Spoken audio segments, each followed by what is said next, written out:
Thank you very much, Dave, and welcome everyone.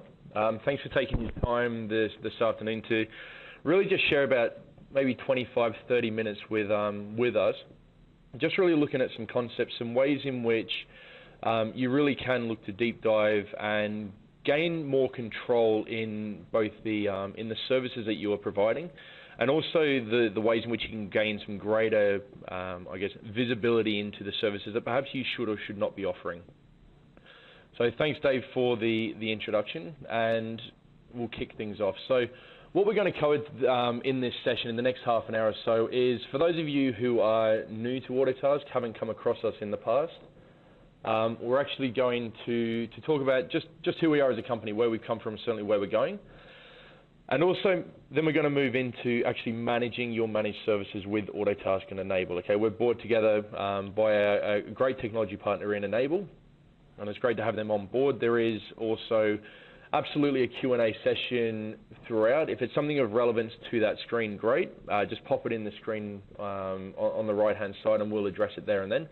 If not, then what we're going to do is actually go through a Q&A at the end of the session, okay? And of course, for those who have taken the time out of the day, we will be offering you a few special offers both from Autotask and Enable. So stay tuned, and we look forward to bringing those to you. So let's kick things off. First and foremost, let's have a think about your business, okay? The majority of the companies certainly on this webinar that we've seen, absolutely the vast majority would be within the IT services, and a very good reason behind it, okay? So what we want to do in the first and foremost is think about your business. Have a good think about who is your most profitable client, okay? We don't exactly mean who's the client who pays the most money, but who is the one who's generating the most gross profit at the end of the week, month, or year. Likewise on the technician side, so your internal resources, who's the best performer, not just the guy who bills out at the highest rate, but the technician who is actually charging out, but also the best utilized throughout the month. And this is something that we're going to drill down into quite some detail in understanding the contracts and the services that do generally either make or lose you money, okay? Throughout this, we're going to put forward a few concepts, which is about gaining greater control to ensure that what you are offering is absolutely the best catalog for you guys at that given time. Are you making money or losing money on those projects? One great exercise around this is to actually scope it out to begin with, run a project, and be able to drill down into that on a project level, perhaps the phase or the task which is or is not making money. Next time you roll it out, we're going to have a little bit more real-time information that we can do it. And by way of feedback, we're always looking for this 360 degree of feedback, where we're always enticing our clients and our customers to come back to us and say what they're happy with or what they're not. Can we tell at this moment in time which of the clients are actually at risk? And of course, we're all in business for really one thing, and that is to provide services and product that is superior to our competition. But actually, how's the pipeline looking? How are we looking in terms of the health of our company moving forward? And when you can gel all those questions together, are we operating as efficiently as we possibly can? Okay. So what we're going to go through now, and this is a survey essentially that was given to a number of our clients, prospects, technology partners, others working in the IT sphere on a global scale, and trying to understand, guys, what is it that really limits growth? Okay, what is it that is stopping us from taking our business to the next level? Multiple applications, without doubt, was the first one. The breaks in non-communication between critical applications, number one. Time slipping through the cracks, and likewise with service issues, okay? Something comes in perhaps via a phone call or an email, and it lives there. It dies there until somebody actually calls in as a client a week later, not understanding, and you guys not really having any visibility of where that job would actually disappear to. Justifying the value to your clients, a common issue that we hear about, and actually understanding who's got time, who doesn't have time available. And I know it says at the top 10 hurdles, but you can see here that we threw in one towards the end as the 11th. more around the methodology that you guys can use, okay, to keep it consistent across the board and enable your business to actually scale and grow with it. But up the top there, number 6, so can we at this moment in time track our SLAs effectively? Are our clients asking for it? At the moment, quite a number of our clients will say that it's an informal handshake perhaps, but what we're reading more and more into and what we're seeing is that certainly the M in SME is really driving the need for higher sophistication around the SLAs that you're offering, and also at the drop of a hat to actually be able to report on them and give them to. Then just giving more visibility out to your clients, and we'll talk through this in a little bit more detail when we go through it. And here's another disconnect. So systems not talking to each other. Are we connected in with the accounting package, okay, in one way or another? What is that process and the step? Everyone works either against a project or a service desk job or a ticket. What is the process then to actually offload it into the invoice and to ensure that we get paid on time? Real metrics, real reporting. At the end of the day, we run our business here at Autotask on facts, okay? Fact-based decision making in real time. That's what we're looking for.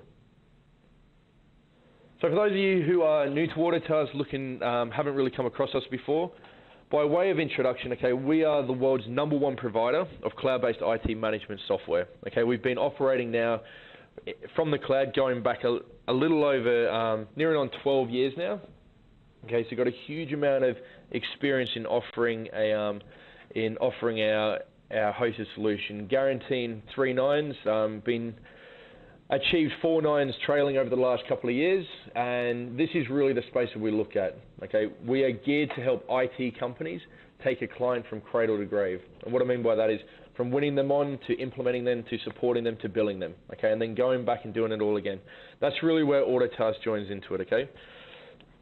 So our real focus is around automation. If there's areas of your business at the moment which requires a manual touch in taking a client from that initial engagement to implementing to supporting an ongoing billing, then Autotask will have a place for you, okay? We are specifically geared for the IT market in order to enable you to achieve exactly that.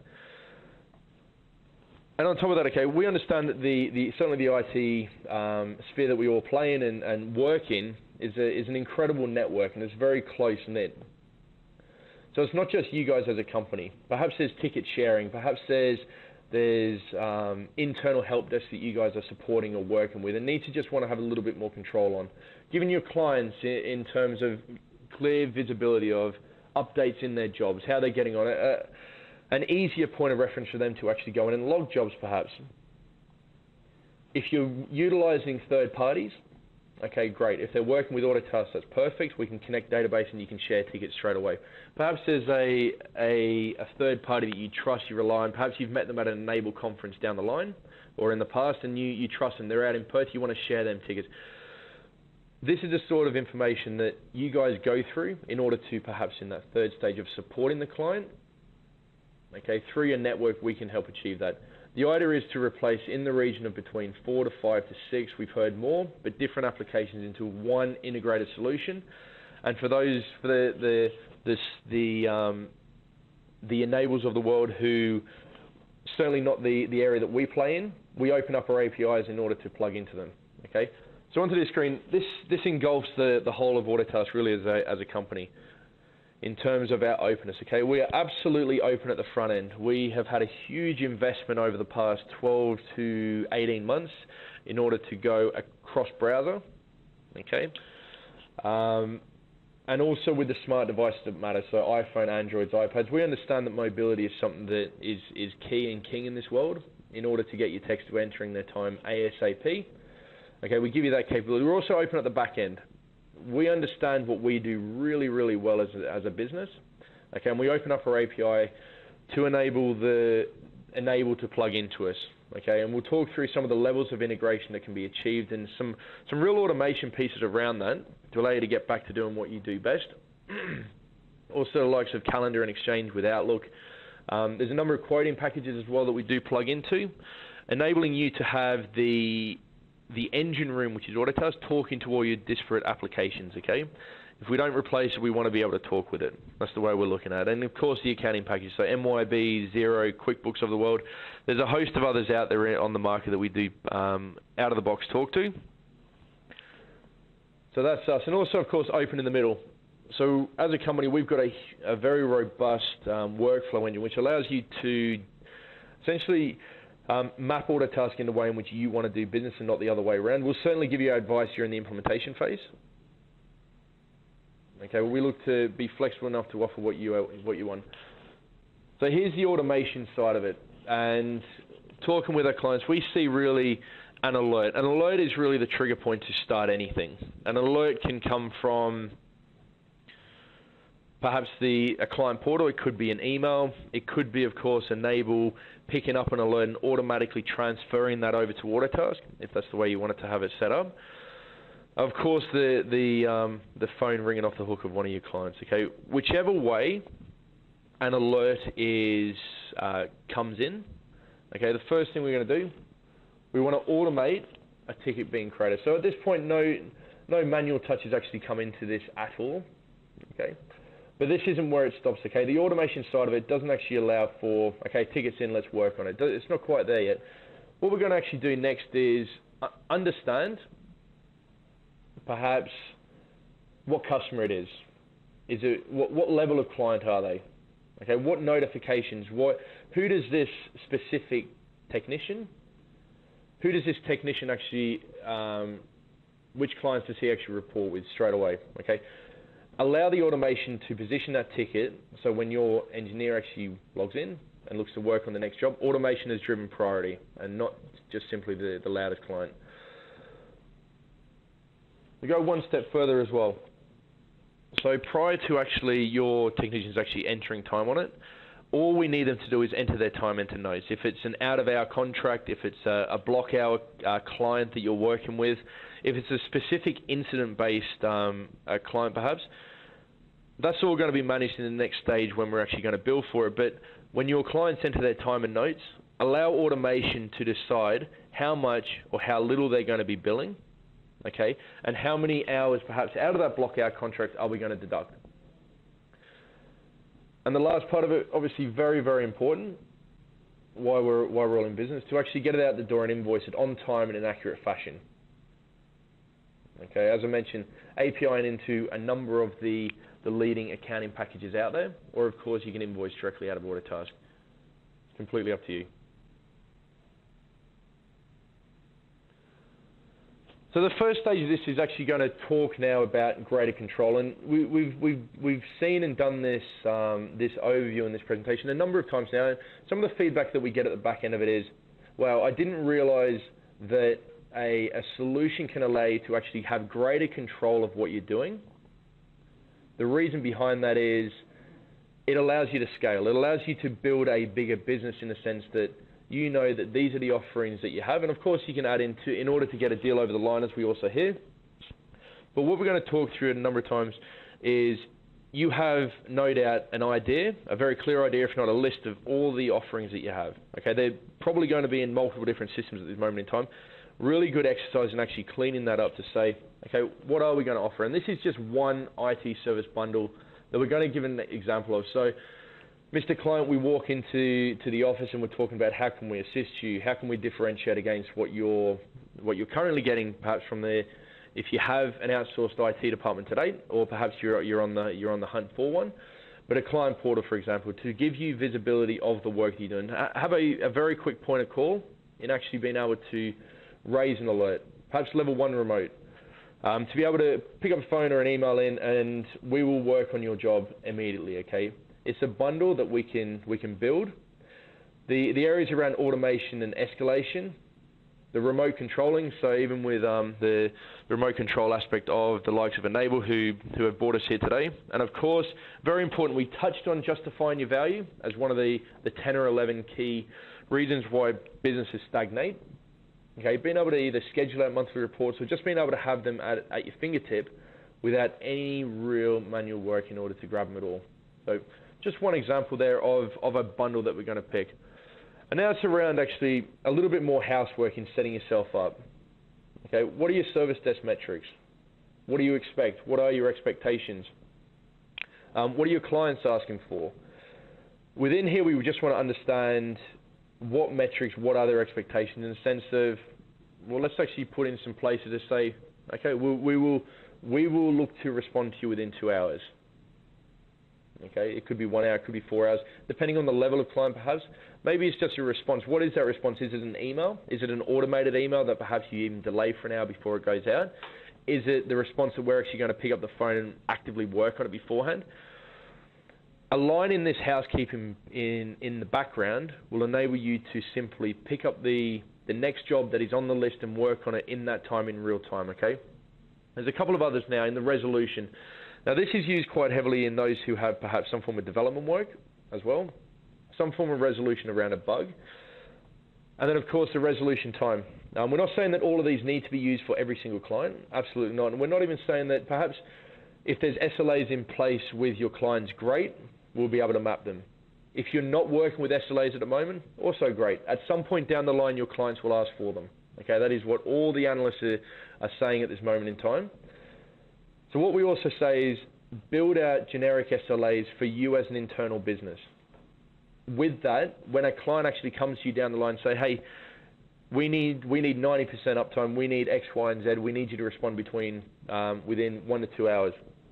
You're going to have that real-time information at your fingertips to say, yes, yeah, absolutely fine. Look at our numbers. We've actually been achieving 98, 97%. Or, do you know what, actually, as a business, we're not going to put ourselves in that position. One of the challenges that we see is just people don't have that information at this moment in time. So this is where we're actually, again, going to look at some of the SLAs around it and say, for this enhanced MSP SLA, okay, what are we going to look at? Is it in hours, out of hours? Is that going to adjust it? When an alert is actually created and brought over from Enable or from the client portal or a phone call or an email, will it be affected in terms of, will our SLA actually stop? It's out of hours. Do we need to do that?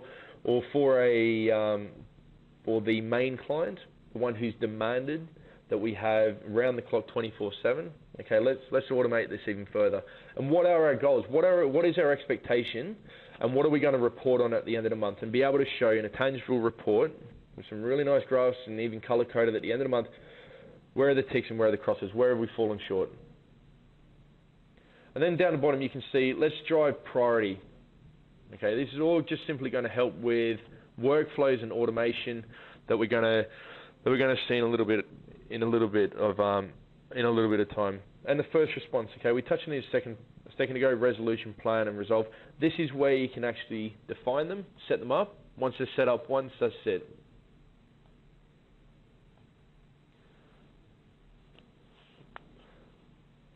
Okay, and getting an overall view now of the status of all the metrics, and what we can actually see here is how well are we actually going. So you can get a list of every single one that you've got down there in terms of the different statuses, and this is all managed within the workflow engine. So the status, if it's hit, the SLA event that is going to trigger. Okay, really straightforward once you begin looking at it. So we touched on one offering, one bundle, one example. Here are just some other ones. Okay, really handy to build these out into some form of catalog and to be able to bundle them. And of course, we can always add in additional line items again to get that deal across the line, which we hear from time to time. So around security, the asset management perhaps. And one thing that you're going to get working with a remote monitoring tool such as Enable, as and when you sync Autotask with them.